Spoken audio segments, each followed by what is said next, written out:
बड़े पहनता है। और एक बहुत प्रसिद्ध कहानी ईश्वर चंद्र विद्यासागर के बारे में मैंने शायद डिस्कस किया था एक बार आपसे। कहानी बड़ी रोचक है। एक सेमिनार में उनको बुलाया गया स्पीच देने के लिए, अंग्रेजों ने बुलाया। तो वो गए अपने स्टाइल में, सिंपल तरीके से कुर्ता धोती पहन के चले गए। अब गेट पर जो चौकीदार था उसने कहा, रुकिए, कहां जा रहे हैं? उन्होंने समझाया कि देखो, मुझे ही अंदर भाषण देना है। बोले, ऐसे बहुत आते हैं भाषण देने वाले, तो मैं भी दे सकता हूं अंदर भाषण। भाव ऐसे भाषण देना है। अरे भाई समझो इस बात को, सच में मुझे बुलाएगा? चलो चलो चलो चलो चलो, अभी चलो, बाद में आना, 1 घंटे बाद आना, चलो चलो चलो चलो। भगा दिया उनको। फिर वो गए अपने घर। फिर सूट पहना, जो यूरोपियन सूट होता, 3 पीस वाला, अंदर जैकेट, टाई, एकदम टाइट हो गया ऐसे करके। उसके बाद वही चौकीदार पहचान नहीं पाया, सर आइए। तो उन्होंने फिर मंच पे इसी बारे में डिस्कशन की कि जमाना ये है कि वस्त्र व्यक्ति से भारी पड़ जाते हैं। यही कहते हैं कि विवेकानंद के साथ अमेरिका में वो जब शिकागो गए हुए थे उस समय, तो शाम को अपने सामान्य वेशभूषा में घूम रहे थे, शायद हमने बात की इस बारे में कभी ना।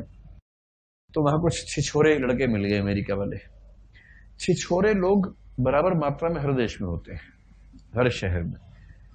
उस पर पाकिस्तान का एक अधिकार नहीं है, उस पर सब देशों में रहता है। तो ये चोगा वोगा पहन गए थे, वो अपना वही जीन्स वीन्स टाइट करके घूम रहे थे।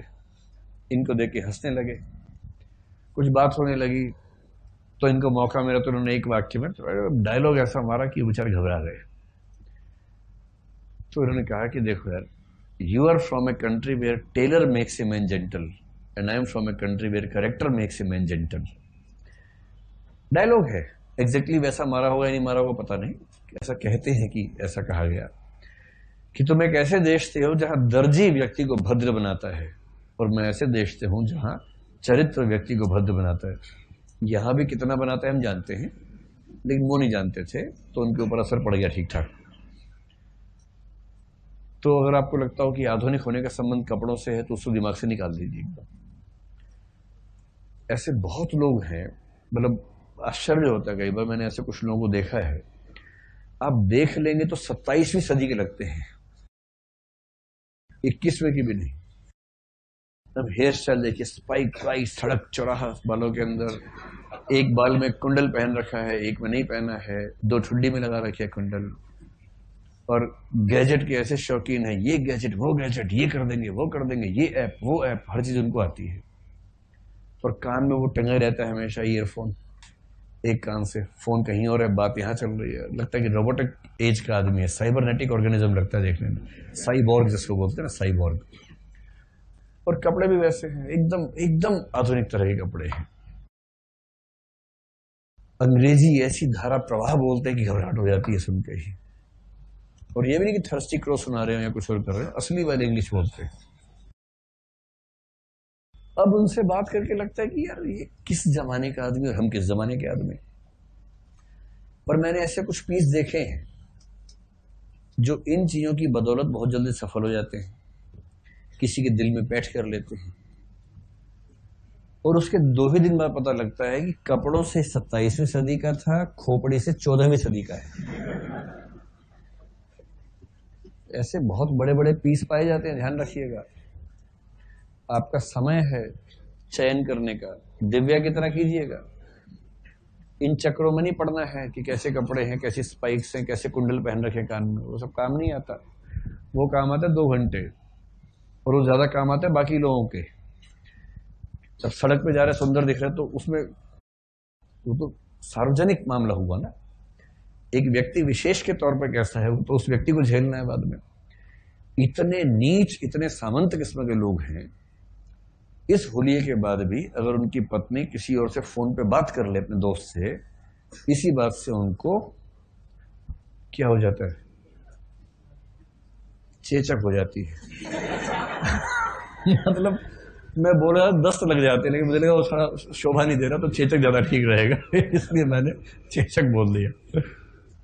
ऐसे ऐसे लोग हैं। तो पहली बात जो समझनी है, क्योंकि ये चीज जीवन में बहुत काम आएगी, आधुनिकता का संबंध वेशभूषा से, भाषा से नहीं, खोपड़ी से है। आधुनिकता एक दृष्टिकोण है, नजरिया है। अगर आपके पास ये नजरिया है तो आप आधुनिक है, बेशक आप किसी भी काल में पैदा हो जाए। कबीर मध्य काल में होके आधुनिक काल से भारी पड़ते हैं, और बाबा टाइप के लोग आधुनिक काल में होके मध्यकाल के हैं।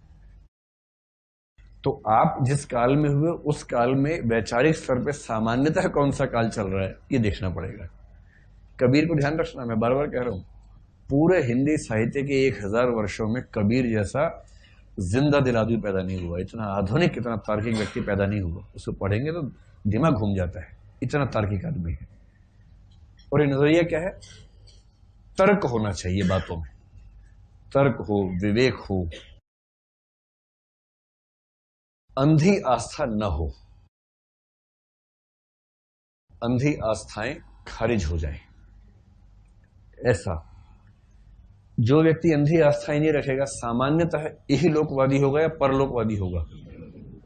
इहलोकवाद कि अरे भाई यही दुनिया है, कोई कह रहा नहीं भगवान होना चाहिए, अरे होना चाहिए मान लिया, होगा तो होगा, नहीं होगा तो नहीं होगा। जब पता ही नहीं कैसा है उस पर टाइम क्यों खराब करूं भाई, क्या मतलब है? हम तो इस दुनिया में खुश हैं, इसी दुनिया में जन्नत है, इसी दुनिया में दोजख है, सब कुछ यही है, इसी पे टिकेंगे। तो जो तर्क की बात करे, विवेक की बात करे, अंधी आस्थाओं का विरोध करे, इहलोकवाद का समर्थक हो, परलोक आत्मा परमात्मा सबको खारिज करे, खारिज न भी करे तो भी कम से कम संशय करे, उन संदेह करे। आप समझ लीजिए कि आधुनिक आदमी है जिसे यह समझ में आता हो कि अपने अधिकार क्या हैं।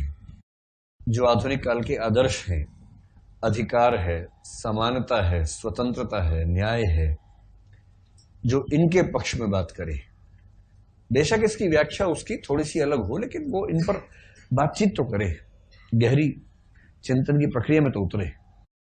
तो समानता, स्वतंत्रता, न्याय, अधिकार, मानवाधिकार, बंधुत्व, ये जो आधुनिक काल के आदर्श हैं, वो आमतौर पर सांप्रदायिक व्यक्ति होगा या धर्मनिरपेक्ष होगा? धर्मनिरपेक्ष होगा। अब धर्मनिरपेक्ष दोनों में से कोई भी मतलब हो सकता है। एक ये कि उसको धर्म से मतलब ही नहीं है, और दूसरा कि मतलब है लेकिन वो सभी धर्मों का सम्मान करता है, किसी धर्म से दुश्मनी नहीं है। इनमें से कोई भी मतलब आप ले लीजिए, लेकिन धर्म को मानेगा तो भी अंधविश्वास तो नहीं करेगा। इस तरह का व्यक्ति चाहे धोती में हो चाहे जीन्स में हो, वो आधुनिक है। और जो इन सारे विचारों के विपरीत चल रहा है